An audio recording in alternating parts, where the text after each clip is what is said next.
మాల sir ఈ మాల తీసుకొని వేయొచ్చు కదా.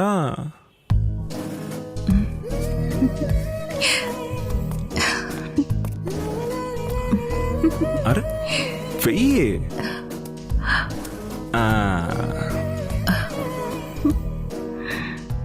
About done. నీ బాబు డానే.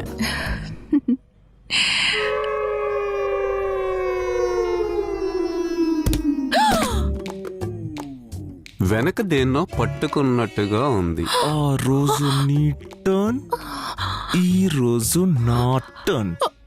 ఎలా ఉంది నా పట్టు my dear Shanti?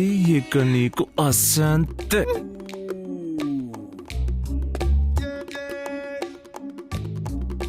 About turn. ఈ నిమిషం నుంచి బెజవాడలో హత్యలు, దొంగతనాలు, దోపిడీలు, రౌడీజం, ఇల్లీగల్ బిజినెస్లు ఏమైనా జరిగితే వెంటనే యాక్షన్ తీసుకుంటాం సార్. చెప్పు తెగిపోద్ది. అవసరమా? అంకుశం రాజశేఖర్ అన్న ఫీలింగ్ మనసులో. యాక్షన్ తీసుకున్నోడి చేతులు కళ్ళు నరికేస్తాను. యాక్షన్ తీసుకోకూడదు, రియాక్షన్ ఉండకూడదు.